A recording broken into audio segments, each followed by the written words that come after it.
Okay, good morning, everyone. It's a nice, breezy, cool morning here in Bangalore. I can feel the winds of the southwest monsoon blowing here on my rooftop garden.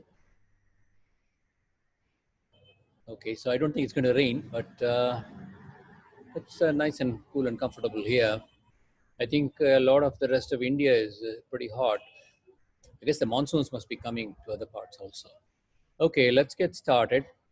So this is the last week of lectures on deep learning. And this last week has two lectures, both on the topic of deep generative models. And deep generative models are, of course, deep models involving depth of several layers of network units. And generative in that they are able to represent the distribution of the data. And once you have represented it, in principle, it is possible to generate samples from the distribution. Just like if we have a Gaussian distribution, I say here's a normal distribution or a bell-shaped curve with a mean of a certain value, standard deviation of a certain value. I can sample from that distribution and give you many examples from that distribution just by knowing the parameters of the distribution, which is the mean and the variance. Just like that, if the network has represented a very high dimensional input, we're talking about realistic images or passages of text. If we have represented all the statistics of it, it should be possible to generate new samples. So that's why they call generative. So today's lecture, we'll go through about 5 subsections of this chapter. That's quite a bit of material. But I'll give you an overview of what all this material is about. First, we begin with what are generative models? Why are they useful? You can generate samples, of course, is one of them. The other one is it actually makes problems like supervised learning, learning an object, easier because you're no longer working with a very high dimensional input, but we map it into a latent variable, set of variables at a higher level in the depth. And that capture a higher level description of the data. And that lower dimensional but higher level representation can be useful to generate samples or actually to do classification, supervised learning much more efficiently than with the original data space. So there are advantages to generative models. One is, of course, being able to generate samples. Another one is more efficient classification. Yet another one is being able to understand what the model has learned. So if you're able to generate samples, you get a sense of what is its level of learning. We'll take a look at that as well. So we begin with what are the needs for a deep generative model. Then we will go on to talk about general Boltzmann machines. So these are arbitrary probability distributions where the variables are nodes and the interactions between variables are edges. It's an undirected graphical model, and they represent probability distributions. So these kinds of architectures are referred to as Boltzmann machines. And after we finish an arbitrary Boltzmann machine description, we go to the next subsection, which is restricted Boltzmann machines, where we have the nodes of a Boltzmann machine are labeled as visible and hidden. And there are no connections between hidden units and between visible units, but only between visible and hidden units. So after restricted Boltzmann machine, we will talk about stacking these restricted Boltzmann machines with a little variation where the lowest level is a directed model as opposed to an undirected model. And such a model is referred to as a deep belief network. That's the observed variables are obtained as a consequence of the previous layer of unobserved variables. And those are not too bad to train. And the final section for today will be um, actually two more sections. The next section will be on deep Boltzmann machines, which are simply stacking these Boltzmann machines one on top of the other. And that is a general architecture of an undirected graphical model. But those tend to be difficult to train, the deep Boltzmann machines, compared to deep belief networks. And the fifth subsection and the last subsection for today is generalizing the Boltzmann machine to real variables rather than binary valued variables. So basically, these topics for today are to really become comfortable with the idea of generative models and with simple concepts of Boltzmann machines. And the next lecture and the last lecture will cover two of the very popular generative models, which are called variational autoencoders and GANs, which stand for Generative Adversarial Networks. That's also a popular topic. So we'll leave ourselves the last lecture for those two. So today it's all about basics of generative models. We've seen it before, but it's still worthwhile to take a look at it. Okay, I'm going to share the screen now.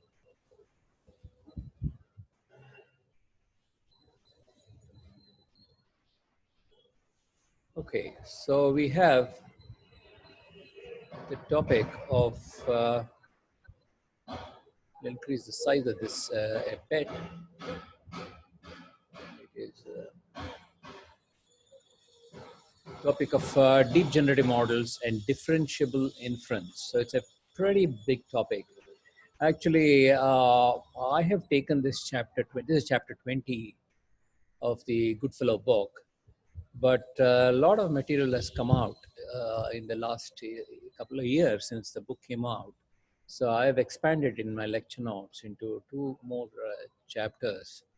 So this is really 3 chapters worth of material. But today we'll cover the first half or the basics of generative models. So the topics here are what are generative models and types of generative models, this first set of slides. And then the next set of slides will be on Boltzmann machines, and then it will be on restricted Boltzmann machines, and then deep belief networks, deep Boltzmann machines. And then the other topics will be for another time. So again, what are generative models? Generative modeling refers to building a model of the data, P of X. X is some high dimensional object. It could be an image, such as captured by a mobile cell phone would be a high dimensional object, which is that particular photograph is an X. And of course, we're talking about not just one X, but you're given a group of images. This could all be images of buildings or images of dogs or images of cats or images of ships and so on.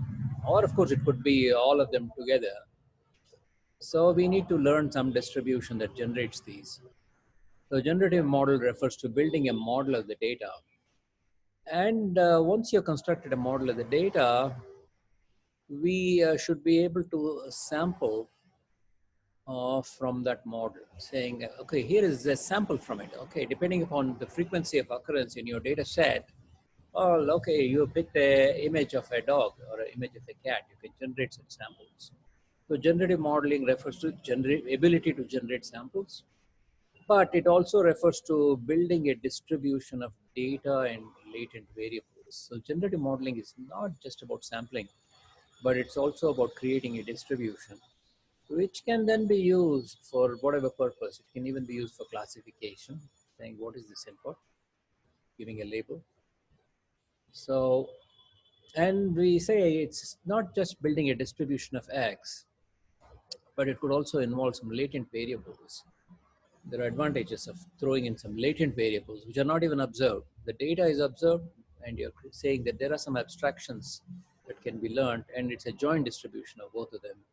If you do that, you can now model the data as conditional upon the latent variables, which might be smaller in size, not as many elements as pixels in the image, but a smaller number of descriptions of what are the salient features of the object. And as opposed to generative modeling is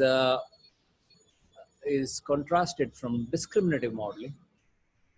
Discriminative modeling refers to the simple tasks of regression and classification. When you have an input, predict an output. If it is real valued output, we call it as regression. If the output is a label, cat, dog, person, so on, that would be classification. And discriminative modeling refers to that. And discriminative modeling refers to learning conditional distributions such as probability of class given X. So since it's about an output, the class could be, of course, in the case of regression, it would be a value given X. In the case of classification, it is a class given X. So given the input is a dog, so that's discriminative modeling. Generative modeling is to model P of X, distribution of X, whereas discriminative modeling is to get something like class given or Y given X. So why do we need generative models again? Even for prediction, which is the second type of object, if you're just going to be using it for predicting something, how much should the steering wheel turn in response to an image it sees on the dashboard? That would be a classification type of problem or a regression type of problem. If the continuous variable is how we model the steering wheel or the accelerator.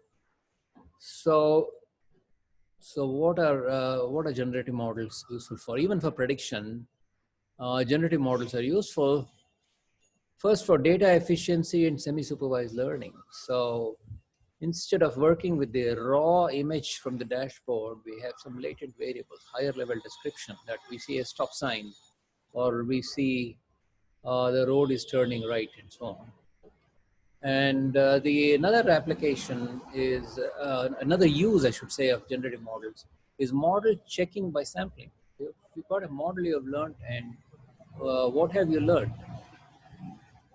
So if you're able to produce samples, you can say, oh, okay, this is the kind of things it has learned of the world.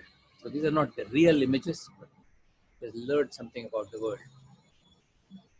And then the topic of understanding is the issue of related to model checking, is to determine what the model has understood by looking at the latent variables. So we look at each of these rationale for generative models. Keep in mind what a generative model is going to look like. It's a simple generative model is a restricted Boltzmann machine, which we haven't talked about yet, which is the next subtopic. But it's worthwhile to have a picture like that in mind. So we say, hey, this is a generative model. You got these H1, H2, H3, H4 on top, which correspond to the latent variables or hidden nodes. It has got some concepts it has learned. Whereas what is observed is visible nodes, V1, V2, V3. That's the raw data from the world, which could be the pixel values. So there is a connectivity between the pixel values and to the feature values. You can think of these H1, H2, H3, H4 as features which are learned. V1, V2, V3, V4, these are observed. That's why we call them as V or visible. So a simple generative model is an RBM which models Px, in this case X is V, comma H. So by data efficiency, we say generative models can reduce data required. So if you wanted to construct an image classifier class given X, what is the class? And that has a potential of very high dimensionality, because X can be 1,000,000 pixels, in which case we're dealing with a 1,000,000 dimensional space, an unimaginable one. Above 3, we have a hard time to figure out what is it. We're talking about a 1,000,000 dimensional space. And to partition that space into, oh, that is a dog, and that portion is cat, that portion, to carve it up would be one way of doing classification. But basically it's impossible to do it like that because they're very high dimensional space requiring. And not only that, when you have a high dimensional space, you need a lot of data. So usually the data has to be several times larger than the dimensionality of the data. If you have million pixels, then you would need tens of millions of examples to model the classes. All of it says, wow, that is not possible. So if data is modeled as being generated from low dimensional latent variables H, so we can say, well, your distribution of X, that is of your visible variables, can be written as an integral. Typically, that particular integral comes from the sum rule of probability, which says P of X is equal to summation P of X comma H. That is, marginalize out the latent variables, you got P of X. So we have applied one step of Bayes rule here. Instead of writing P of X comma H, we've written it as P of X given H times P of H. It's the product rule of probability. But the critical point here is it is modeled in terms of the distribution of X given H. All right, so given the hidden variables, the distribution of X, and then the probability of H itself. So if we are able to model it, where H is a rather small number, it's a small number, then it's the models that you need on the right-hand side are smaller than the model you need on the left-hand side. So then we need to learn P of class given H. So if you have taken it from X to H, then if you want to get the class, we can do class given H, not class given X. So we have a lower dimensional space H, and constructing the classifier is much more reasonable in a lower dimensional space. So another aspect of data efficiency is that it also allows taking advantage of unlabeled data called semi-supervised learning, where we can work with a small amount of labeled data and then use the rest of the data to learn the distributions properly. The second major use of generative models is model checking by sampling.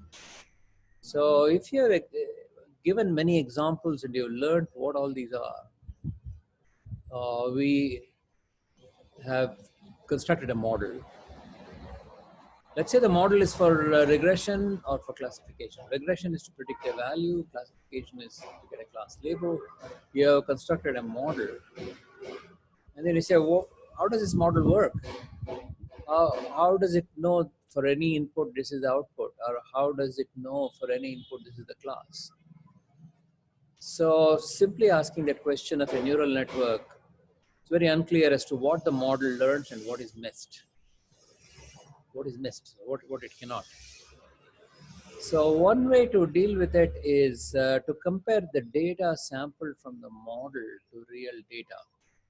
So here you see a bunch of examples of the world. Maybe the car sees this or whatever robot sees this. These are models of the world, training examples. It's got a cup and a mushroom and a stop sign and a person in some room, I think, and a butterfly and some kind of a camera. So these are training examples, x of I equal to 1 through n. You can think of these x's as very high dimensional vectors corresponding to each of these images here. Those are training examples. But if you constructed a generative model of all of these, you can now generate samples from that model. We call them as model examples. By simply running through the model and going through each of the variables, not necessarily the pixels, but possibly through the H values. And using a method like Gibbs sampling. Gibbs sampling will say run through, generate the next pixel or next feature value given the previous ones. And so you can just see what kind of examples are generated. So these are all could be samples generated by the model, very, very real looking pictures, but they don't exist in the training examples. They are just generated because you have given so many examples, you have learned what these objects look like. And the model can merely generate even larger number of examples than training examples size. A third role of generative models is understanding. Generative models assume that data X is generated from a lower dimensional edge, and latent variables are often interpretable. So if you construct a model, then it may tell us about hidden causes of a phenomenon and allow interpolating between samples.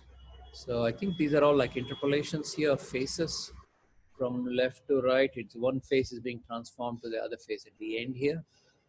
And here is one face being transformed to the other one here. And another face being transformed to the face over here. So how is this being done is the face images are being mapped into a higher dimensional latent space, and then we make some changes in that H value that causes now a different face. If it is a very small change, you get a very similar one. If you make larger changes, you get larger ones. So in a sense, these latent variables are capturing what are the features of that face. So maybe, you know, like things like hair and eyes and the lips and whatnot. So this is about understanding the nature of objects. And what is this topic of differentiable inference? Is that generative models are hard to apply to real data sets. And inference such as Markov chain Monte Carlo not scalable on data sets. So while I showed some examples there, simply saying, can I just use a generative model just on the H's that we just talked about? It is an extremely hard task computationally. So there have been a whole range of new methods that I've developed, and these recent generative models, one of them is called a variational autoencoder, or a VAE. It approximates the inference and outputs Q of Z given X. So it gives you a distribution of the hidden variables as a Q instead of the P. And another class of generative models is called the GAN, or the Generative Adversarial Network. It optimizes a generative model by fooling a classifier.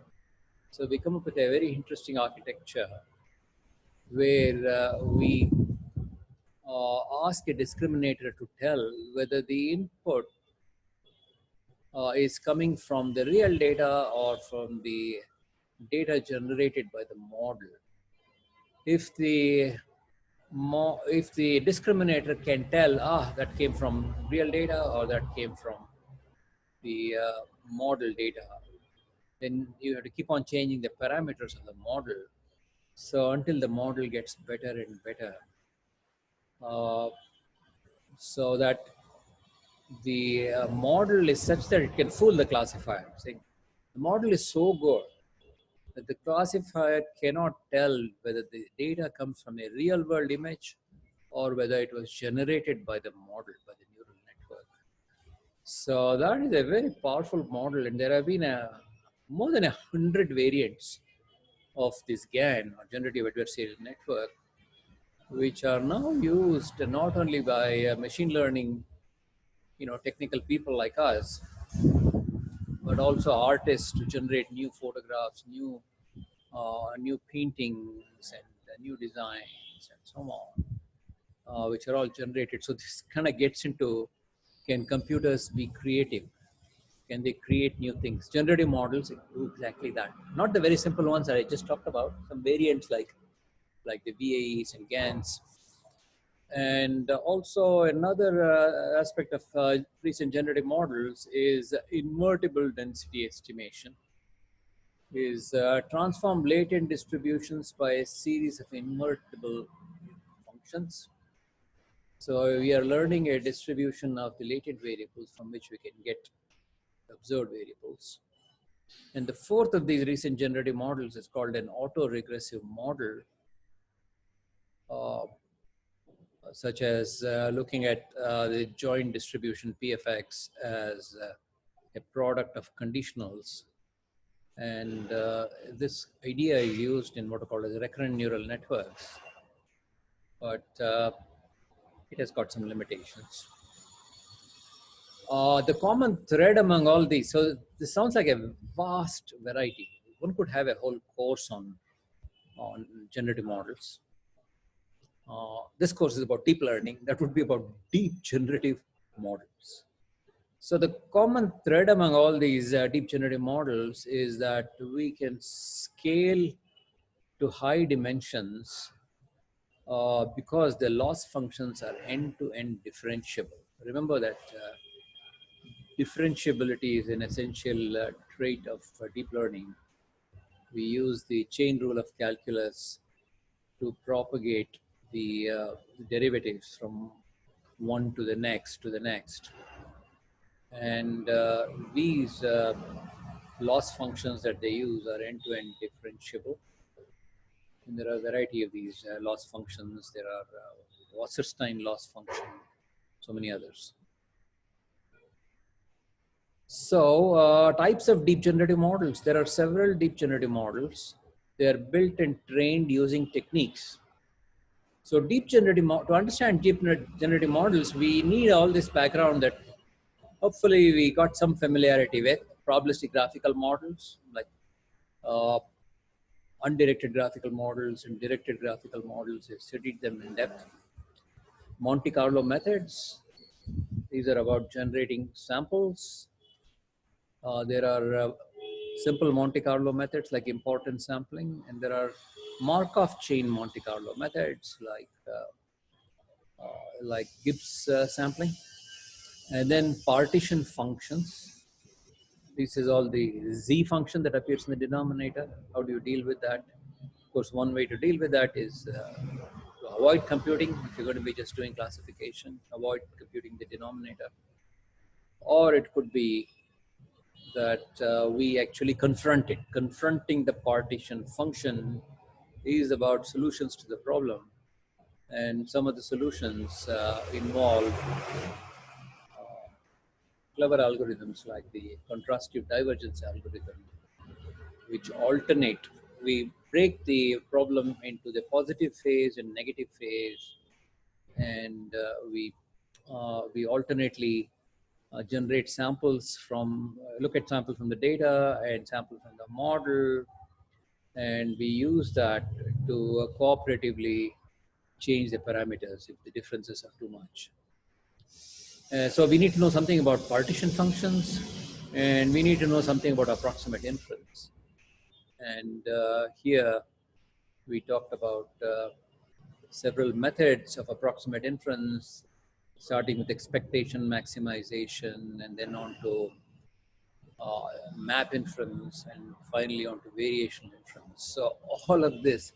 So this is how it builds up in deep learning, that there are all these various subtopics. Each of them is almost deserving of many, many days and weeks of study, and all of it goes into the final product.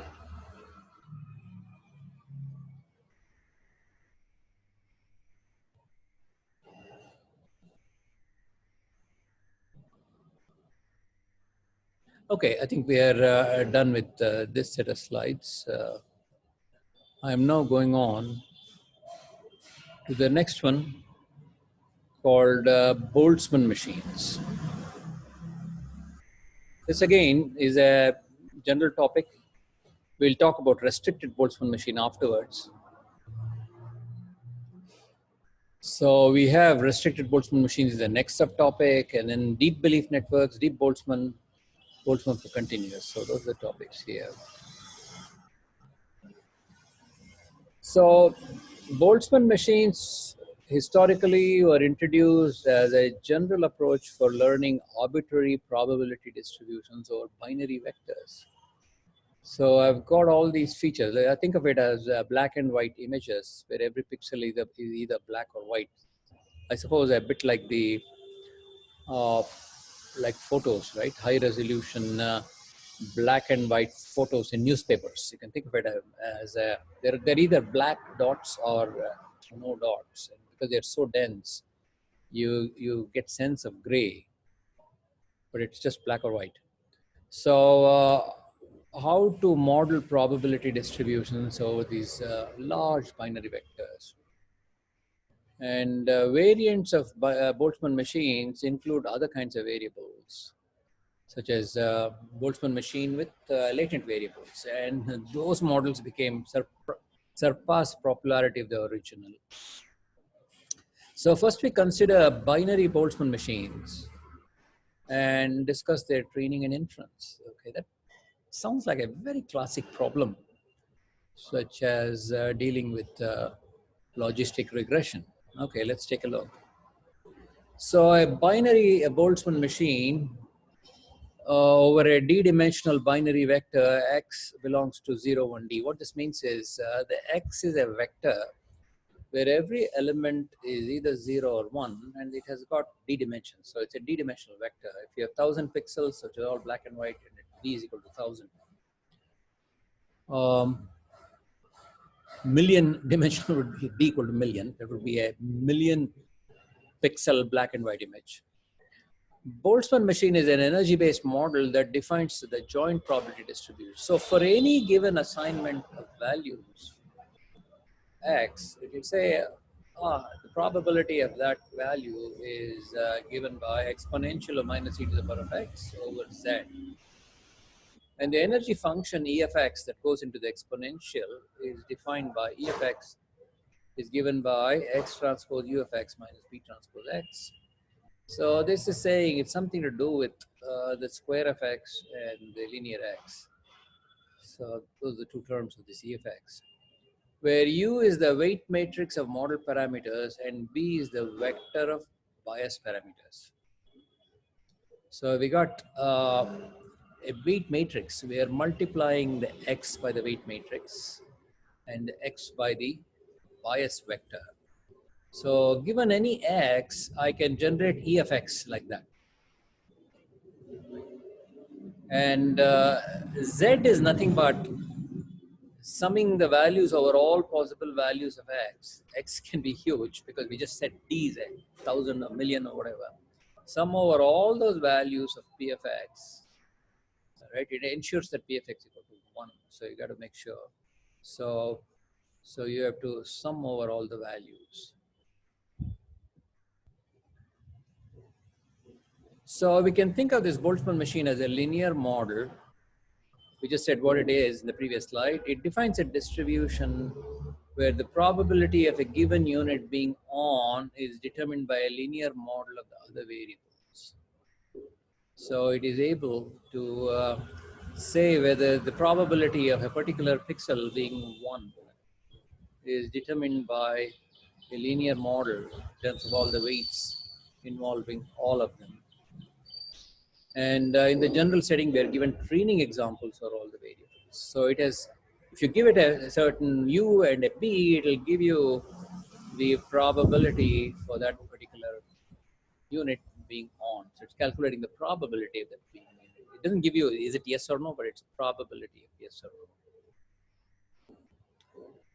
So Boltzmann becomes more powerful when not all variables are observed.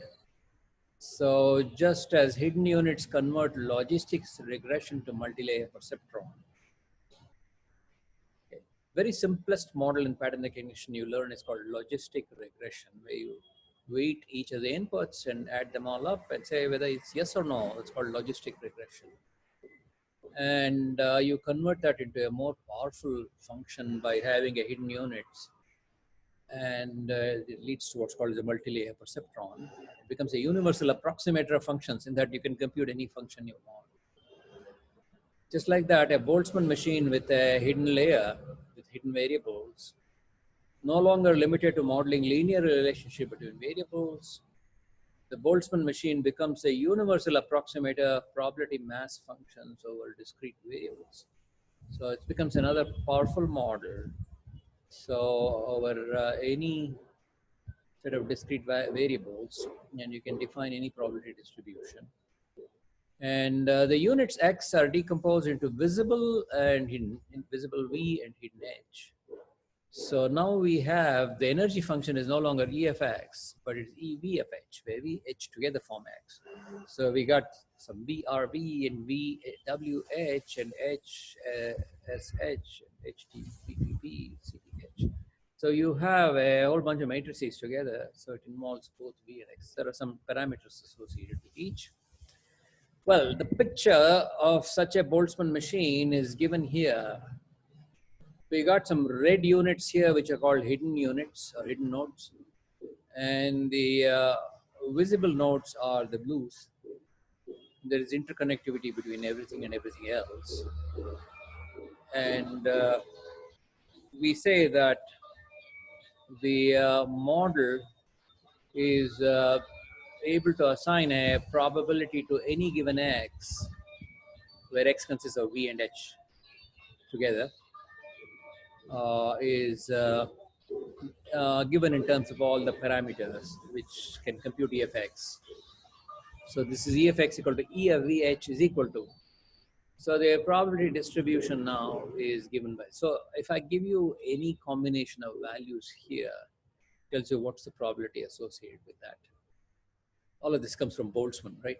Boltzmann was actually thinking about, he was a thermodynamics physics guy who lived more than 100 years ago. He was thinking of modeling the energy of a set of atoms in a jar, and so he modeled these things and said when the energy is high, the probability is low.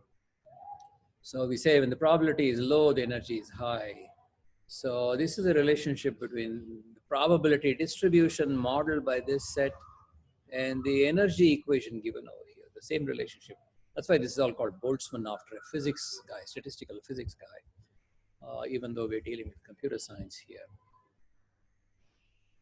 So characteristics of Boltzmann machines are that they are neural networks where all neurons are connected to each other, including visible to visible, hidden to hidden. So a Boltzmann machine has every possible connections in the network, which is kind of impossibly large. Boltzmann machine doesn't expect input data. It generates data. So as long as you know all the connectivities, all the weights associated with all the connections, those are all in terms of the parameters. So this model generates information regardless they are hidden or visible. So it can generate some combination of values by sampling through all the nodes. It keeps on generating samples from the model. The whole thing is a system, and it generates the state of the system. So it is able to, every combination is a particular state. So this energy-based model in physics, it's something to keep in mind, because after all, we are calling it Boltzmann. This energy-based model in physics, this has been formulated in terms of gravitational energy of two body masses. Describes the potential energy of a body with mass as in relations to another massive object due to gravity. So gravitational energy between the sun here, the large yellow object, and then the earth here, the small blue object here.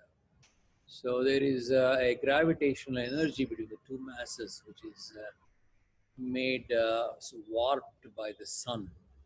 So this is what is capturing the energy model. And we're doing a similar thing. We have some energy model which is defined by all those matrices, which is saying how this space is defined. So just like we are talking about this warped space here defined by a matrix of values, the same thing goes on. So going back to the energy model itself, let's look at the practicality of dealing with this. The joint distribution of V and H, that is the visible and hidden, is given by PVH, is given by this energy model, which has a Z in the denominator. The Z is a summation of the unnormalized distribution over all values of V and H. And it is notoriously difficult to calculate the partition function Z. It's much easier to calculate conditional probabilities, PH given V and PV given H, where we're talking about the hidden units given a particular set of V's are independent of each other. So the hidden, in this case, you turn them around here. The two hidden units are here. That given a particular value, these hidden units are independent of each other. Those are feature independence. We talked about when we went it through representation. We talked about how one of the goals of representation is to learn hidden units that are independent. So, because of this is a simple expression. And since each neuron is binary valued for an RBM, we have PHI given equal to 1 given V can be written as this sigma corresponds to a sigmoid function. It is simply a sigmoid based on this property here of independence. So we are applying it to the energy function and say PHI given V is equal to this. So Boltzmann machine learning usually based on maximum likelihood. They all have an intractable partition function. And the update for a particular weight connecting two units depends only on the statistics of the two units collected under different distributions. Right? So it says the learning rule is local, which makes Boltzmann learning biologically plausible. We're talking about getting the parameters, W's and V's and things like that here. And it says the learning rule is local. So it says if each neuron were a random variable in a Boltzmann machine, okay, we are now looking at the analogy between a network like this and the brain. If each neuron were a random variable, then axons and dendrites connecting two variables could learn only by observing the firing patterns of variables that they touch. So it is saying that the weight for a particular connection between two neurons is a local issue which learns only from the two endpoints. So positive phase, two units that frequently fire together have their connections strengthened. So it's saying if the two ends of the connection fire at the same time, it strengthens that value of W. And this is an example of what's called as the Hebbian learning rule, which is defined locally.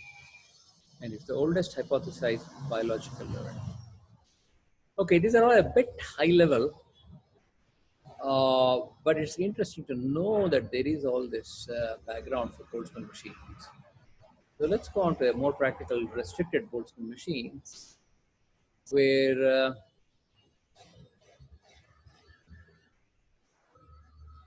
all right, these are specific. We already seen it before. We've got hidden nodes and the visible nodes. Some of the most common building blocks of deep probabilistic models are restricted Boltzmann machines. And they are organized as a layer of observed variables and a single layer of latent variables. And these restricted Boltzmann machines can be stacked on top of each other. All right, so this is a simple restricted Boltzmann machine where the visible units, hidden units. And we are saying they are a special case of the general Boltzmann machine. In general Boltzmann machine, there is all this connectivity. All the hidden and all the visibles are all connected to each other.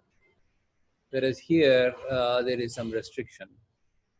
And we call this as a bipartite graph. So there are no connectivities within one group.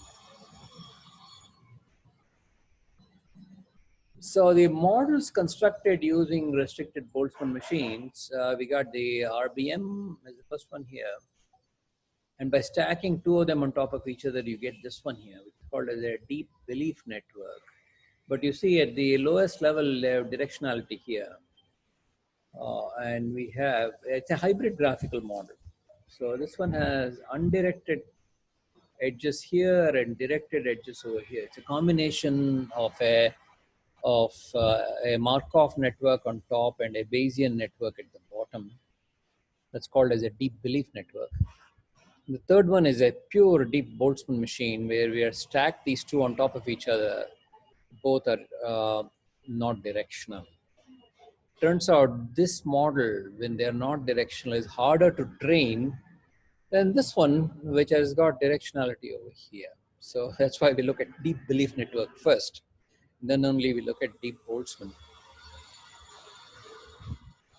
So the binary version of an RBM is observed layer consists of NV, V is visible, binary random variables. V, latent or hidden set of NH binary random variables, H, and its energy function is again given very similar earlier on, where B, C, and W are unconstrained, real valued, learnable parameters. Those are the ones that are learned in the deep learning process. This model is divided into two groups of units, V and H, and the interaction between them is described by the matrix W. So we can change the values of V to values of H by multiplying it by W. It's got all the weights corresponding to all the edges. What goes on when you go from one node to the next node, it's like the axon and the dendrite between two neurons. And the weight of that is what is captured here. So the RBM is an energy-based model like the Boltzmann machine. And the joint probability distribution is specified by the energy function, the joint of V and H. The nodes are all there. There are the H's on top and the V's at the bottom. And the joint distribution of all of them is simply given by the same expression. We refer to this also as the Gibbs distribution. The energy function for an RBM EVH is given by this fairly obvious statement. Z is the partition function summing this EVH over all values of E and H. So we say since Z is intractable, the reason it's intractable is that the summation over all visible nodes and all hidden nodes is so large, right? All possible values of images, that is, right? It's not possible to look at every possible image with your camera. That's right away, it's impossibility. So Z requires that. So Z is intractable, PV is also intractable. Well, if you say that Z is intractable, then this quantity PV comma H is intractable. PV would be summing over PVH over all values of H. That would also be intractable. Which is not possible to compute these things. Although it's nice to express them by equations, not possible. But RBM conditionals are tractable.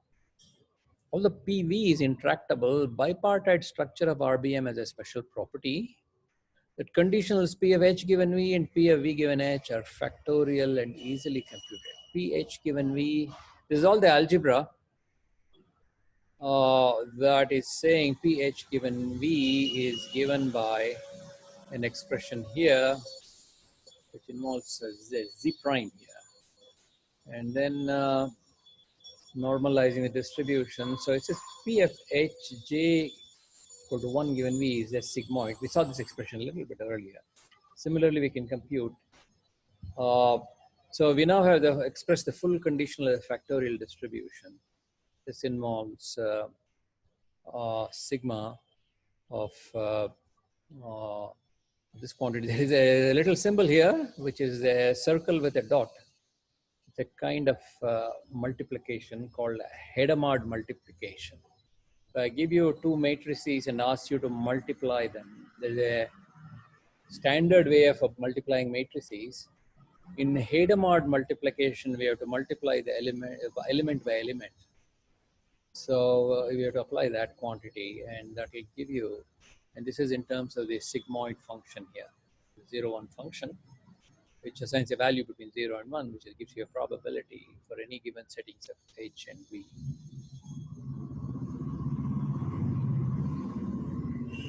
So we say that RBM admits efficient evaluation and differentiation of PV. Okay, there's a tight relationship between H given V. If you can compute that, you can now compute PV by doing the integration over all values of H. And so RBM admits efficient evaluation and differentiation of PV. It also allows Markov chain Monte Carlo sampling, in particular block Gibbs sampling, where we update things not by a pixel at a time, but blocks of pixels at a time, and thus trainable using methods for intractable partition functions that, which is contrastive divergence or stochastic maximum likelihood, etc. So RBM is simpler to train than other undirected deep models because PHV is computable in closed form, but the deep Boltzmann machines are harder. Okay, when you stack them on top of each other, that's hard. All right, let's look at deep belief networks. This itself is a big topic, history of deep belief networks. We're going to observe that deep learning, which has revolutionized all of artificial intelligence, actually began with deep belief networks. Those are the first deep networks, and so in a way, it's worthwhile to look at a little bit of the history, the way we are. Although it's not really used widely anymore because of the more sophisticated models like the differentiable ones, such as VAEs and GANs. So deep belief networks. Let's see. Deep belief network architecture involves both directed and undirected connections. Like an RBM, it has no intra-layer connections. A DBN has multiple hidden layers, and thus connections between hidden units are in separate layers. And all the local CPDs needed by this DBN are copied directly from the local CPDs, the constituent RBMs. CPD means conditional probability distributions, are copied from the constituent RBMs. So we are talking about multiple layers of RBMs. Right. Alternatively, we could represent DBN with a completely undirected graph, but it would need intra-layer connection to capture the dependencies. We know that any graph which is consisting of directed nodes can always be replaced by undirected, but we have to start getting connections here. We know that, for example, with directed graphical models, we can convert them into undirected models by using moralization, which introduces edges between the parent nodes. So in the sense, these four are parents of all these three. So there should be connections between all these things here and so on. So it gets pretty messy if you convert it into a true undirected model. So history of deep belief networks. First, non-convolutional deep architecture without using layers and layers of convolutions, which is what a CNN is. We have DBN started the current deep learning renaissance. Previous deep learning models were too difficult to optimize, and DBMs outperformed kernelized SVM, MNIST, etc. Today, DBNs are rarely used, but still studied due to their role in deep learning. So DBNs, deep belief networks, are generative models. It seems to me in a class project, that students want to do a class project and want to do a generative model from scratch. DBN seems like a nice idea, a simple idea of stacking RBMs together. DBNs are generative models with several layers of latent variables. Latent variables are typically binary. Visible layers can be binary or real, and there are no intralayer connections. Connections between top two layers are undirected. Connections between all other layers is directed and pointing towards data. Here is an example of a DBN, the same one we saw. A hybrid graphical model with both directed and undirected connections. Like an RBM, it has no intra-layer connections, multiple hidden layers. Between top two layers, connections are undirected, and connections between all of the layers are directed. And what is the distribution represented by a DBN, deep belief network? So a DBN with L hidden layers has L weight matrices, W1 through WL, connecting between layers, contains L plus 1 bias vectors, right? Bias vectors connecting them for each layer. Okay, so this is layer 1, layer L. So there are bias vectors for every layer.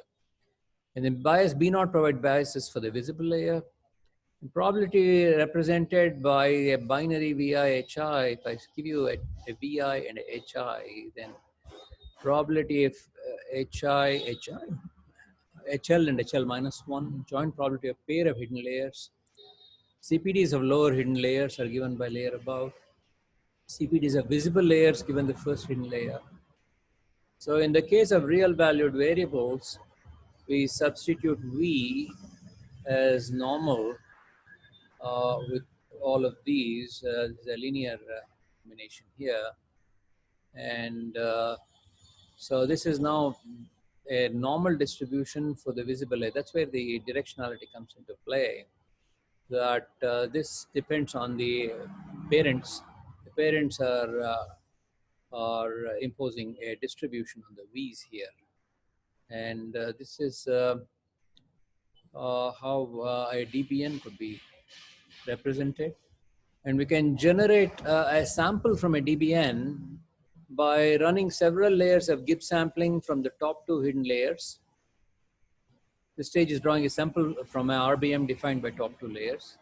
And then use a single pass of ancestral sampling to the rest of the model to draw a sample from the visible units to generate visible sample V from the model. So we have talked about a model which involves the restricted Boltzmann machine with some variants at the bottom, which doesn't complicate things too much, and we know how to sample it. And inference in a DBN, inference is to determine a probability from a model. Example, PFH given V given PHV. PHV is the total joint distribution of the model.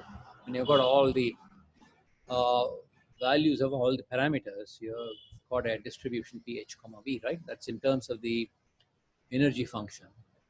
So inference would be, can you calculate PH given V? And for a given input V, what is the distribution of H, or the other way around? So inference in a DBN is intractable due to explaining away effect of each directed layers. Inference in directed models has this complication called deseparation. So that comes into play here. Interaction between two hidden layers that have undirected connections. And maximizing standard evidence bound, that's the elbow, on the log likelihood is also intractable. Because evidence bound takes the expectation of cliques whose size is equal to network width. So maximum likelihood for training. So that's what we do. Parameter estimation is maximum likelihood estimation of the parameters. Requires solving two intractable problems: inference, margining out the latent variables, and the partition function within the undirected model of two layers. So to train a DBN, begin by training an RBM to maximize a quantity expectation using contrastive divergence of stochastic maximum likelihood. The RBM parameters define parameters of the first layer. So we need to bring in contrastive divergence, which is the positive and negative phases. We talked about the wake sleep algorithm, generating samples from the model and looking at samples in the real world, and using these in effect to compute the derivative of the output, the loss in the output, and then pass it back by means of the derivatives. So next is second RBM is trained to maximize another quantity where P1, P2 are represented by the two RBMs. And in other words, second RBM is trained to model the distribution defined by the sampling the hidden units of the first RBM. All right, this requires some clever use of having two RBMs in order to train a DBN.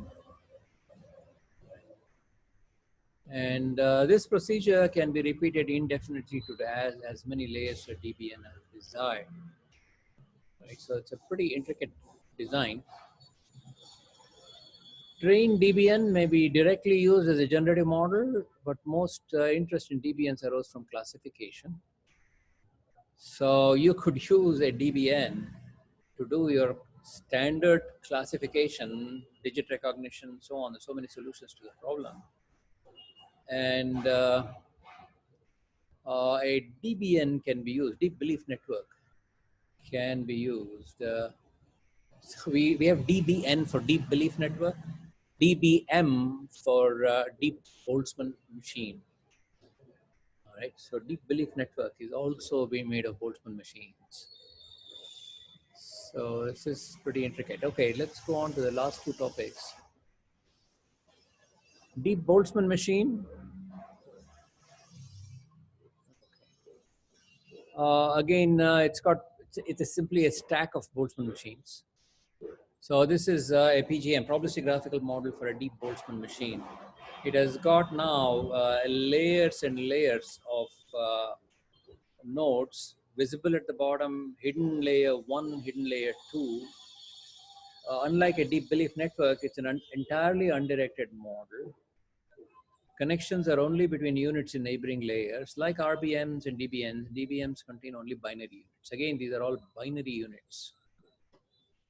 So this is about the parameterization of joint parameterization as an energy function.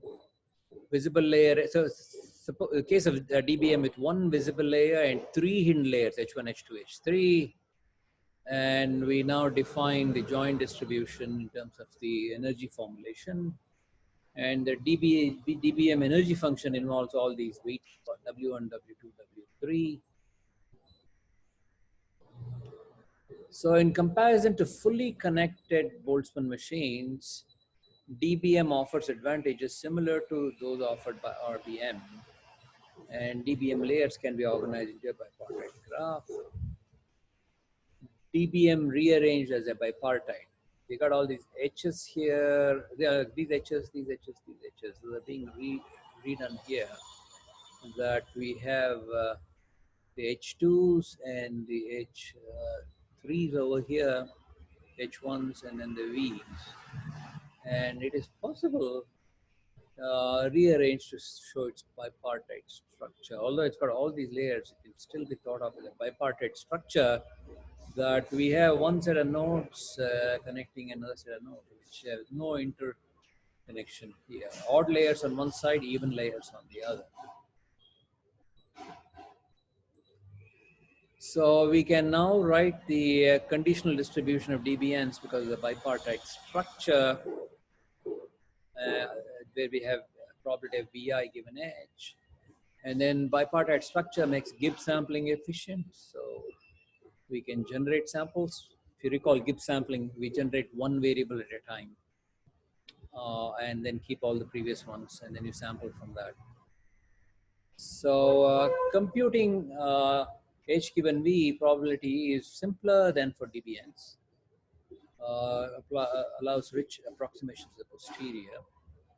Classification is performed using a heuristic approximate inference. And so there are all some computational advantages if you have a DBM, that is a deep Boltzmann machine. And DBM and neuroscience. In deep learning, we are constantly drawing analogies between what we're doing with the computation and what might be the brain doing with all its neurons. So use of proper mean field allows approximate inference to capture influence of top-down feedback interactions. And so this says there's an analogy. Human brain is known to use many top-down feedback connections. Therefore, DBMs have been used as computational models of real neuroscientific phenomena. All right, so it seems like DBMs, a purely undirected model, may be a good model of the brain, but sampling from a DBM is difficult. One unfortunate property is that sampling from a DBM is relatively difficult. This is in contrast to DBNs. Why? This is a purely undirected model, can't we use Gibbs? Let's say this is in contrast to DBNs, deep belief network. Need only use MCMC sampling on their top pair of layers. Other layers are only used at the end in an efficient ancestral sampling pass. So We have that with the DBMs, we can use MCMC sampling with Markov chain Monte Carlo only in the top layers. The rest of it becomes easy. To generate a sample from a DBM, it is necessary to use MCMC across all layers, with every layer of the model participating in every Markov chain interaction. So this becomes more complicated here because we have complete participation by all layers in, let's say, GIP sampling.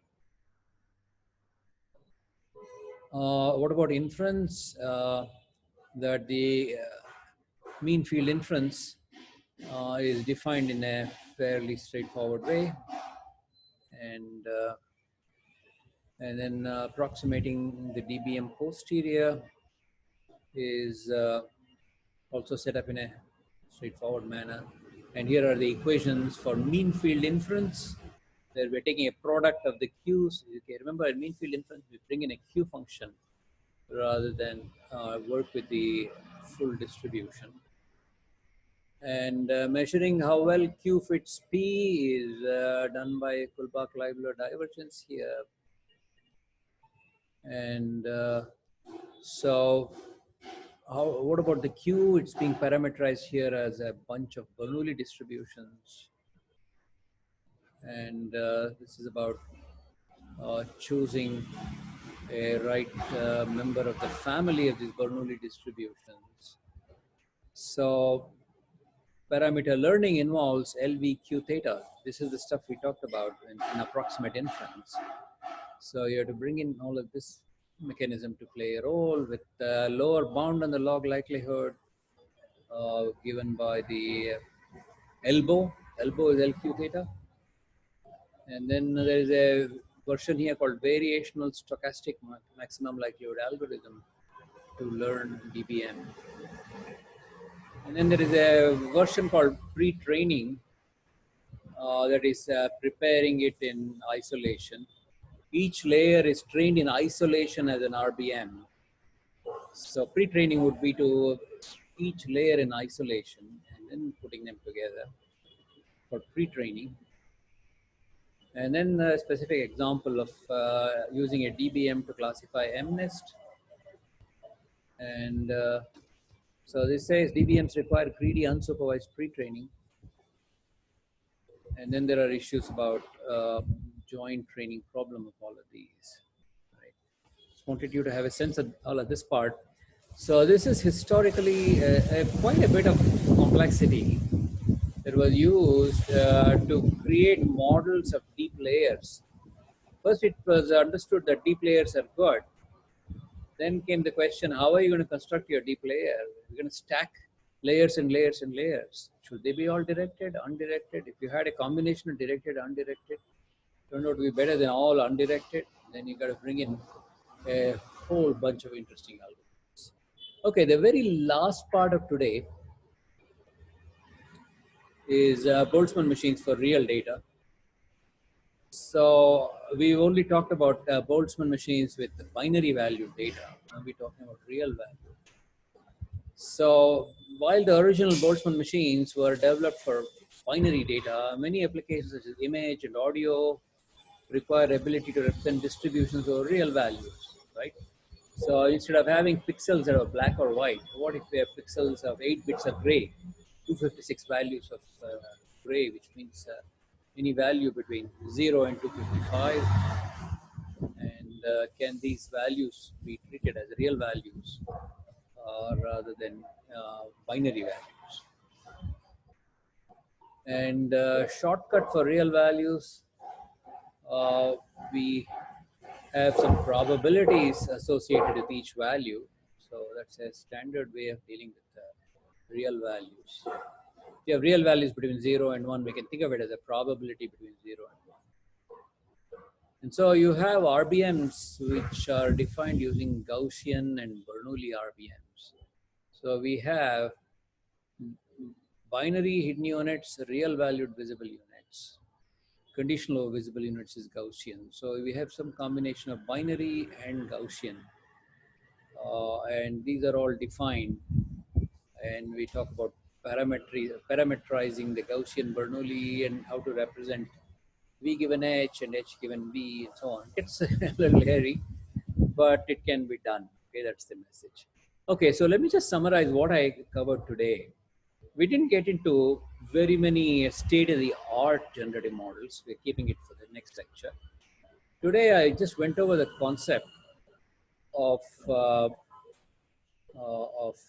models that are able to generate samples, and so we'll stop at that point.